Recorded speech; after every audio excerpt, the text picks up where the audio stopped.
All right, we're here with Jens Pulver. It's Matt with Chicagoland MMA. Jens training, just a few days away from fight day. How you feeling, man? Well, I mean, I feel great as far as condition-wise. I'm pumped. And then there's still, when it gets a little quiet, there's still that haunting moment.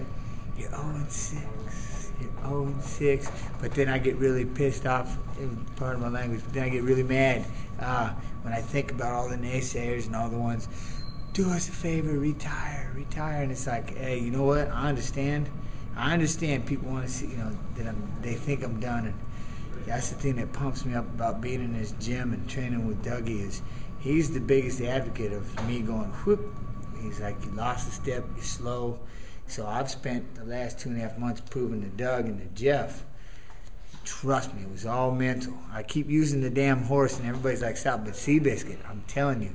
And I keep saying it, and that's a fact. I was running against the top guns and pulling up at the end. So it was just inside my head, that's just what was happening. So that kind of stuff, like, I mean, it happened to Ken Shamrock and Chuck Liddell, the fans. Does that kind of stuff bother you? You read that stuff, people saying, oh, why is this guy fighting again? Well, there's a little bit. I hear some of it, but the biggest one, and my wife said it, and I'm going to keep that card, and I keep it. I read it every day. She goes, don't you dare go out there and let these people pity me and pity your son. She goes, I chose to live with you. I love you, and don't you dare let them pity us. Like, man, I feel for his, his wife and his kid, because he's going through this. And some people think I'm doing this for an ego, and some people think I'm doing it for financial means, and it's neither, man. I ain't fighting just for an ego. I'm fighting to prove that somewhere in my head everything clicked and turned over, and I'm just fighting to show everybody I can fight, man. They haven't seen it yet. But at the end of the day, I kind of equate it to like the one comedian said, they keep clapping, you keep bowing. I mean, if people are going to keep paying you to fight, doesn't it beat the alternative to what's, everybody needs money. Well, and the thing is this one isn't a money fight. Yeah. It's not a big at all. Yeah. And so if I was fighting for money, I'm in the wrong, right. I'm starting over. But, I know deep down in my heart, no knee injuries, no elbows, no shoulders, nothing hurts, man. And I mean, if people, I just can't, there's only one way to prove to everybody that physically I still have it. I just lost it, man. One loss after another, just beat down, just beat down. And, it's these guys really picked me back up, and I was stuck in limbo, and that was the hardest part. I was in the limbo of, all right, am I a businessman now, or am I a fighter? And I was just doing a little bit of both. Half-ass training. Like I said, I feel bad for my coaches. It just fell on deaf ears. Everybody trying to push me. And it was kind of like hitting rock bottom. Yeah. My wife dropped me off, man. She drove me up here and took out a Wuchi. She goes, you ain't coming back to England to guillotine. Phew.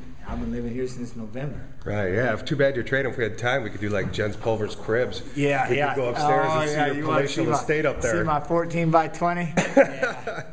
It's a nice little, you see a lot of Alienware computers. That's what you see. Right. Yeah, tell us about Evil TV. What it is I've always wanted to talk. I love talking. I love having fun. And, it's just, now for me it was something that I've had, some really cool people on. Raul Sood was in from Microsoft. I've had, Tracy Lee comes on and she turns the laptop in the lobbies at a big show, and we're hanging and watching. We got Bruce Buffer, everybody popped on. And it's just, for me, is a way to continue and push. I've always wanted a studio. I've said, once I can get a studio, and again, coming to Jeff, everything, it's just a great marriage. I mean, just being in this gym, we have a studio upstairs, and then now is my chance to start. I got a bunch of gamers, and it's just a lot of fun. Chuck does a great job putting everything together, and I just love the studio, and that's the way, interview and do things like that. And then, you had all those other people out there doing it, but why not have a former world champion do it too? So as much as I love gadgets, games, and everything in between, So Saturday nights, it's at the Woodstock Harley-Davidson. So are you going to do, instead of a walkout, a ride-out on a Harley? I think that's a better idea. I wish, but if I can avoid the fuel fumes, I doubt that. You know what? I'll ride out the joint when I'm done. There you go. On a Harley. Heck, I'll take it all week if they want me to. It's snow in here. I'll take a rain check on the weather. But no, I'm gonna come out to a different song. It's gonna be a trip. People haven't heard this one. I met somebody, I swear to God, rest in peace, sounds like Johnny Cash. Everybody's tripping about it, so I can't wait to come out to it. I'm pretty pumped. What we're about to do in here, training with Doug, I spent the first month, this was it, cutting angles, learning to duck again. Let's not get hit by every punch and taste it on the forehead. So. Well, man, thanks for taking the time. I know you're busy with training and everything. Yeah, thank you for coming out. Thank you for braving the snow. Oh, no problem. XFO 38 Saturday night. xfighting.tv if you want to get tickets. Come out, see Jens Pulver. Thanks again, Jens. See it live, and if not, Evil TV, Alienware Arena /MMA. But you can also go to jenspulver.com and it'll take you straight to Alienware Arena, and we'll stream it live for those who ain't local. But if you're local, I expect you to be down there. Throw on a Harley headband. Let's make this happen. Bandana. Bandana, yeah. Bandana.